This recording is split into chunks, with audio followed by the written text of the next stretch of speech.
Hello, and welcome to Module 37, which is Conservation, Efficiency, and Renewable Energy. All right, so sustainable means that we can keep going and not deplete resources or deplete the natural environment. So a sustainable approach for energy use contains both energy conservation and efficiency. So conservation would be using less. Efficiency would be using it more efficiently. So, for example, conservation would be turning lights off when you don't need them. Energy efficiency would be switching out your light bulbs.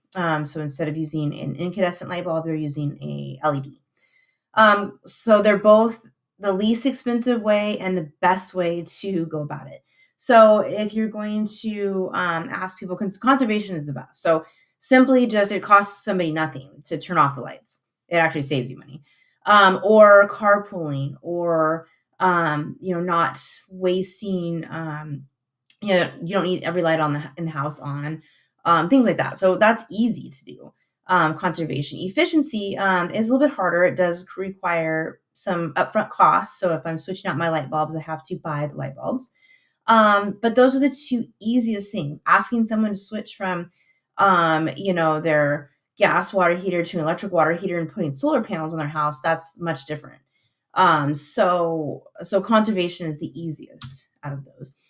So conservation would be using less energy, like I said, and then efficiency is doing the same amount of work, but using less energy. So the example of the light bulb, an energy efficient appliance would be an example. So it does the same job. It still washes your dishes.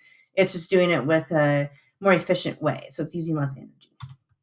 All right. So conservation examples: lower the thermostat, turn off appliances when and unplugging them. So there's something called phantom energy.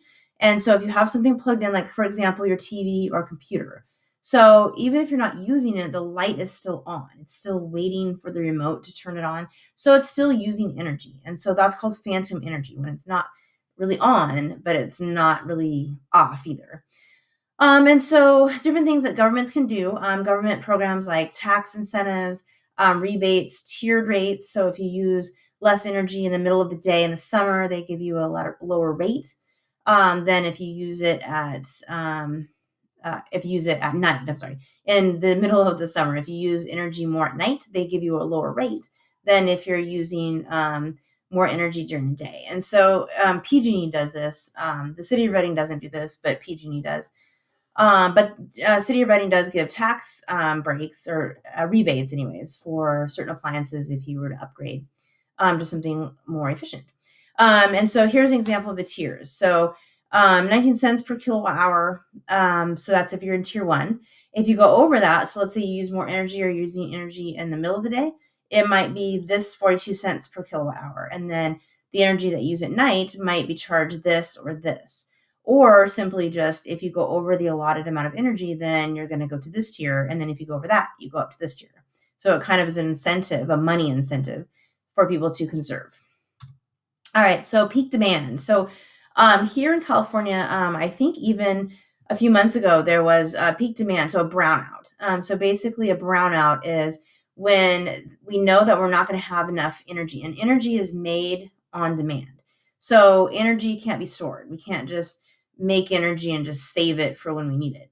So if we have like a heat wave, for example, and we know that we're not going to have enough energy, what they can do are rolling brownouts. And so they can turn off electricity for an hour in a certain grid, and then they'll turn it back on and then turn it off somewhere else. So that way they don't run out of energy. And if they run out of energy, then they have a blackout. And so a blackout means the power goes out for everybody. And that can ruin things. So transformers can blow, things can happen, and then you're out for power for a while. So that's what we don't want. So brownouts are something that they'll do if they know that the demand, like during a heat wave, it's going to be higher. So my video is covering this little section here. But they'll charge different prices to help keep that in check. So that's why during the day, they might charge really high prices if you're running electricity during the day. So there's no need to do your dishes, your laundry, stuff like that during the middle of the day when it's hot and you're wanting to cool your house down. So they're trying to help you reduce so that they don't run out of energy. All right. Here we've got different energy transformation. So it does talk in this section about the first and second law of thermodynamics. So this should be a review from some other science class you've taken. But first law is that energy can't be created or destroyed. It's only changed. And then the second law is that when it goes from one form to another, some of it's lost. So not 100% of energy is transferred. And that's why we have our trophic levels. So when we looked at producers, there's a lot of producers. And as you go up the different trophic levels, it gets smaller and smaller till you only have, maybe one tertiary consumer. So you only have one mountain lion for a whole area of other consumers and producers. And that's because as energy goes up, it is not lost, but it's given off as heat or in parts like bones that the animal can't digest. So that is in a sense lost as it goes up the trophic levels. It's all recycled, but lost as far as like being able to use it. So here it shows different types on this left. We've got chemical energy. So you eat something, chemical energy goes to kinetic energy. And then we've got light energy. So that goes to chemical energy in the plant when photosynthesis occurs. Just be able to be familiar with those. So chemical energy, you're eating something, goes to kinetic, which means moving. Light energy is transferred into plants by photosynthesis. And so all of this is really these first law and second law of thermodynamics. So as its energy goes from here to here, some of it's not used. Some of it's more chaotic. It's more unconfined. And so that would be our second law. First law is that it's not created or destroyed, it's just changed. So it's not being made out of nothing. All right, and then like I said, efficiency. So here's some different light bulbs or some different ways to light. So here we can see efficiency is pretty low on a candle. Incandescent, it's okay. Efficiency of a CFL, the fluorescent bulbs is better. And then LED is great. So you can get a lot of light for a tiny little amount of energy. The lifespan is pretty high. So this is a really good choice because you've got a long lifespan, you've got great efficiency. It's going to produce a lot of light for you. And it's not going to, they're not that much more. They've come down a lot in price. And I think they're going to eventually stop selling these. And these people really don't sell these anymore. They don't buy them anymore. But these came out before these. All right. And then here's looking at some sustainable designs. So these are always cool, especially like this. This is so cool. And so they do this a lot in big cities where they might not have access to a lot of gardens. And a lot of new designs are using this. So there's a couple different things that this does. So one, it's aesthetic. These people that maybe live in a big building in a big city might not have access to a garden. They might not have access to a park. But now you've got a whole bunch of them. And so when these people come out, they not only have this aesthetically pleasing look, they can farm these things so they can have like a micro garden. And then they can also, this helps to reduce energy. So instead of having a black surface or cement surface, now you've got producers on here using that energy. So you're keeping the building cooler too. So it's doing a lot of different things. And so this is a really popular thing to do nowadays, which I think is so cool.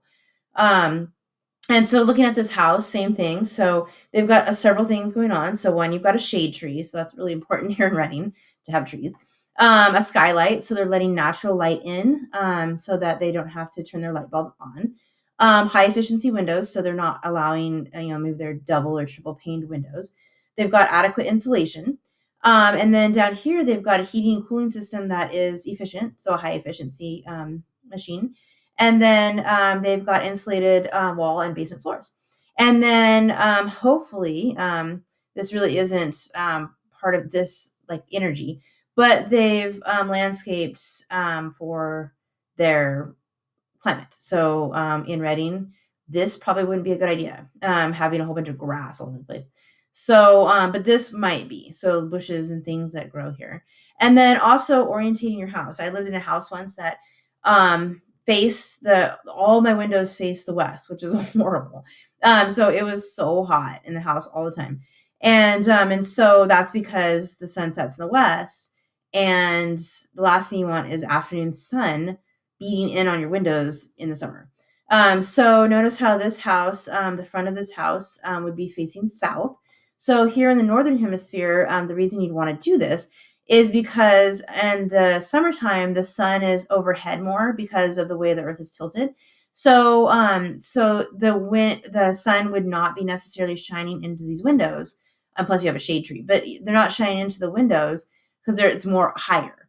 And then in the wintertime, what happens is the sun gets lower in the horizon, and that's because the Earth's tilt. And so in the wintertime, you have sun shining in your windows, which is really nice, because you want that heat, you want that warmth.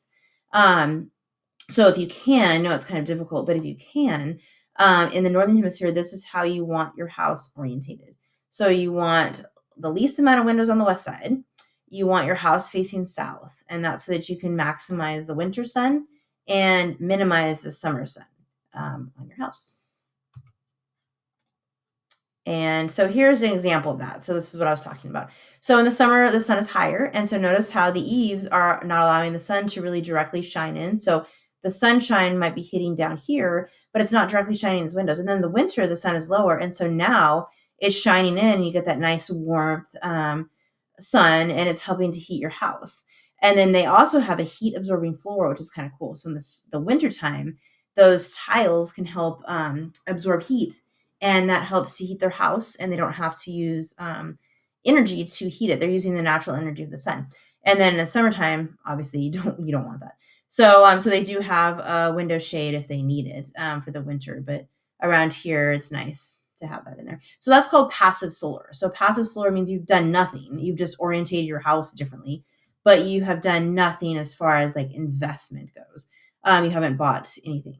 And then if you were to do active, that would be solar panels. And that's something we'll talk about later. But solar panels would be an active thing. So it's actually doing something to convert. All right. So then if we look at these two things here, we have two graphs. We have global energy use, and we have the US. So this one's global here, on here, and then this is US. So the global one, non-renewable energy is 86%. US non-renewable energy is 90%. So it's roughly about the same. And then when you look at the renewable energy that's used, so we've got 10 and 14%, so not a huge difference. But there's a huge difference in what's actually being used. So combustible renewables and waste, that would be like our biomass. And so you can see there's a lot. So the majority of the renewable energy is going to be your biomass. Whereas in the US, it's only 46%. So it's not nearly as much.